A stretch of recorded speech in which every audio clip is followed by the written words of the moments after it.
जय माता दी, हर हर महादेव।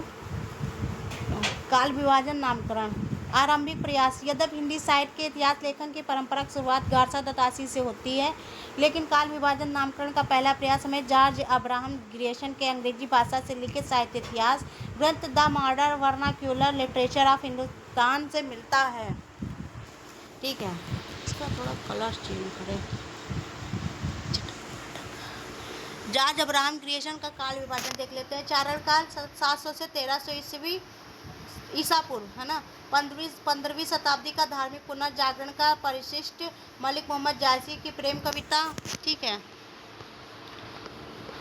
ब्रज का कृष्ण संप्रदाय 1500 से 1600। मुगल दरबार तुलसीदास। ठीक है। रीतिकाल। ठीक है। तुलसीदास के अन्य प्रवर्ती 1600-1700। धार्मिक कवि, अन्य कवि। ठीक है। 18वीं शताब्दी भाग 1 धार्मिक कवि, भाग 2 अन्य कवि। ठीक है। कंपनी के शासन में हिंदुस्तान 1857। ठीक है। बुंदेलखंड, बघेलखंड।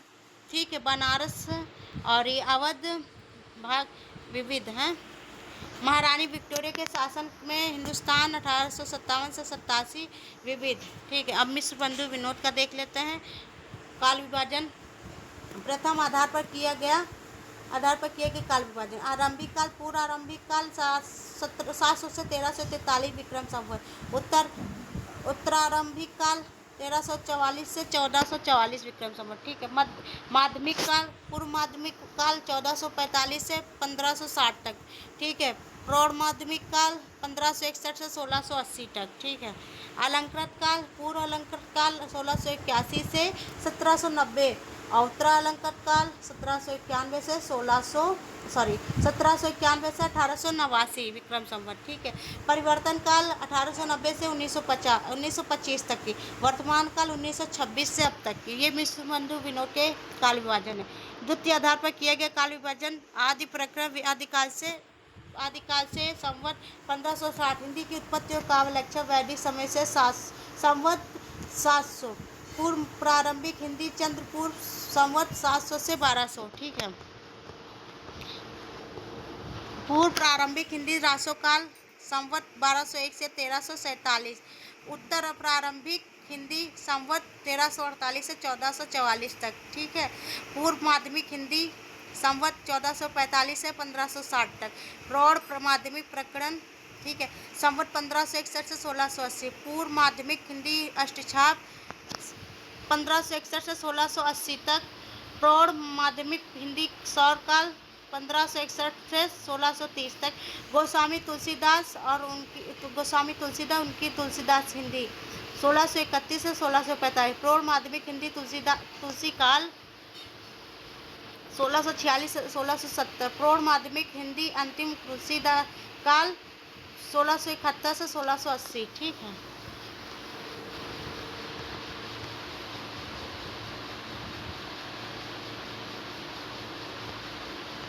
पूर्वालंकृत प्रकरण संवत 1681 से 1790।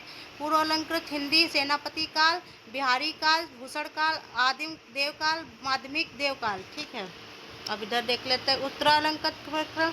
उत्तरालंकृत हिंदी दास काल, सुदंत काल, बेनी प्राचीन काल, पद्माकर काल, घनानन काल, अज्ञात काल, परिवर्तन कालिक हिंदी और द्विजदेव काल, वर्तमान हिंदी पत्र पत्रिका, पूर्व हरिश्चंद्र काल, उत्तर हरिश्चंद्र काल, परम प्राचीन कविगण, दूसरा ज्ञात कालिक प्रकरण, पूर्व नूतन परिपाटी, उत्तर नूतन परिपाटी, वर्तमान काल। ठीक है। आचार्य शुक्ल का काल विभाजन नामकरण देख लेते हैं। कालक्रम के आधार पर नामकरण आदिकाल, पूर्व मध्य काल, उत्तर मध्य काल, आधुनिक काल। युगिन प्रवृत्तियों के आधार पर नामकरण वीर गाथा काल, भक्ति काल, रीति काल, गद्य काल। कालखंड कालखंड देख लेते हैं। वीर गाथा काल 1050 से 1375। भक्ति काल संवत 1375 से 1700। रीति काल संवत 1700 से 1900 तक। गद्य काल संवत 1900 से 1984 तक की। ये आचार्य शुक्ल के अनुसार है। ठीक है। शुक्ल जी के आधुनिक काल का हिंदी साहित्य के इतिहास में 2 भागों में व्यक्त किया गया। गद्य खंड, काव्य खंड। पुनः शुक्ल ने काव्य को पुरानी काव्यधारा और नई काव्यधारा नाम देते हुए इसे 3 कालों में अधोलिखित किया है। देख लेते हैं। प्रथम उत्थान 1925 से 1950 विक्रम संवत, द्वितीय उत्थान 1950 से 1975 विक्रम संवत और तृतीय उत्थान 1975 से अब तक। ठीक है,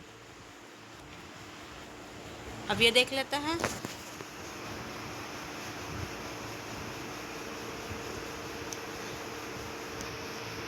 डॉक्टर राम कुमार वर्मा का काल विभाजन। संधिकाल संवत 750 से 1000, चारण काल संवत 1000 से 1375, भक्तिकाल 1375 से 1700 विक्रम संवत, रीतिकाल 1700 से 1900, आधुनिक काल 1900 से अब तक। ठीक है, बापू श्याम सुंदर दास नामकरण काल विभाजन। वीर गाथा काल 1050 से 1400 और भक्ति युग संवत 1400 से 1600 और रीति युग 1600 से 1900, नवीन विकास युग संवत 1900 से आज तक। ये बाबू श्याम सुंदर दास के अनुसार है। अब गणपत चंद्र गुप्त का देख लेते हैं काल विभाजन। प्रारंभिक काल उन्मेष काल,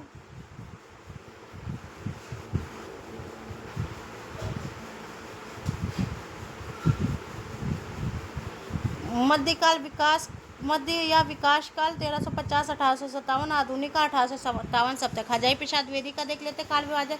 आदिकाल 1000 से 1400 ईस्वी और पूर्व मध्यकाल 1400 से 1700, उत्तर मध्यकाल 1700 से 1900, आधुनिक काल 1900 से अब तक है ना, आधा। ठीक है, प्रारंभिक काल देख लेते हैं। प्रारंभिक काल में गुप्त जी के अनुसार दो काव्य परंपराओं का परिवर्तन हुआ। धार्मिक रास काव्य, जैन कवियों का रास संज्ञक काव्य, संत कवियों का। ठीक है, और मध्यकाल में धर्माश्रय से 4 संत काव्य, पौराणिक गीत, पौराणिक प्रबंध काव्य, राशिक भक्ति काव्य, राजाश्रम से 5 मैथिली गीत, ऐतिहासिक राशि काव्य, ऐतिहासिक चरित्र काव्य, ऐतिहासिक मुक्तक, शास्त्रीय मुक्तक, लोकाश्रय में 2 रोमांटिक कथा काव्य, स्वच्छंद प्रेम का कुल 11 परंपराएं विकसित होकर समांतर रूप से प्रभावित रही हैं। ठीक है, मध्यकाल की इन परंपराओं को 3 अवंतर भेदों में समाहित किया। पूर्व मध्यकाल या उत्कर्ष काल 1300 से 1500। ठीक है, मध्यकाल चरमोत्कर्ष काल 1500 से 1600, उत्तर मध्यकाल अपकर्ष काल 1600 से 1857। आधुनिक काल के विभाजन में गुप्त ने परंपरा का ही पालन किया है। देख लेते हैं। भारतीय युग 1857 से 1900 तक और द्विवेदी युग 1900 से 1920, छायावाद 1920 से 1937, प्रगतिवाद 1937 से 45, प्रयोगवाद 1945 से 65। ठीक है, डॉक्टर राम खिलावन पांडे का विभाजन देख लेते हैं। संक्रमण काल 1000 से 1400 इसे प्रवर्तन काल कहा जाता है। राम खिलावन पांडे का संयोजक का 1401 से 1600। ठीक है,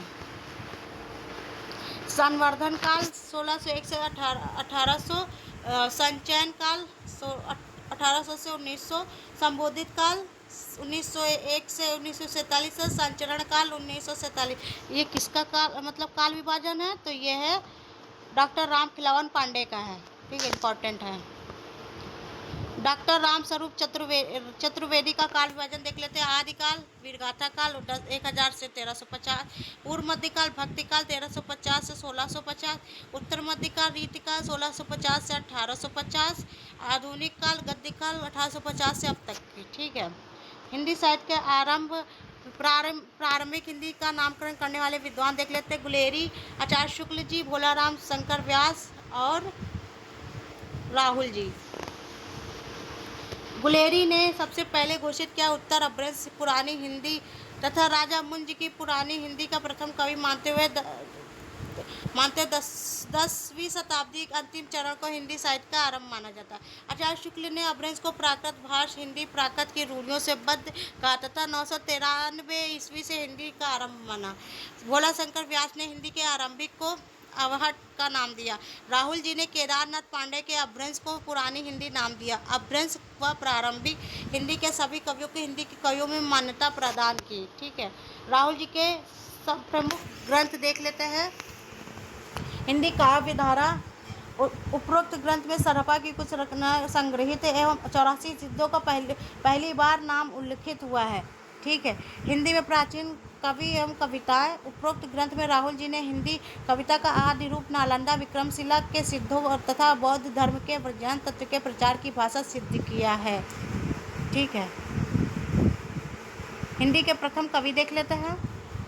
पुष्यकुंड 7वीं शताब्दी शिव सिंह सेंगर, क्रिएशन विश्वबंधु ने माना है। सरहप्पा 8वीं शताब्दी राहुल जी ने माना। स्वयंभू 8वीं शताब्दी रामकुमार वर्मा ने माना है। और शालिभद्र सूर्य 1184 गणपत चंद्रगुप्त ने माना है। और अब्दुल रहमान 13वीं शताब्दी हजारी प्रसाद द्विवेदी ने माना है। सरहप्पा को हिंदी का प्रथम कवि मानने के कारण वर्ण विषय एवं चेतना की दृष्टि से सिद्ध साहित्य ने परवर्ती हिंदी साहित्य के विकास के लिए आधारभूत भूमि तैयार की।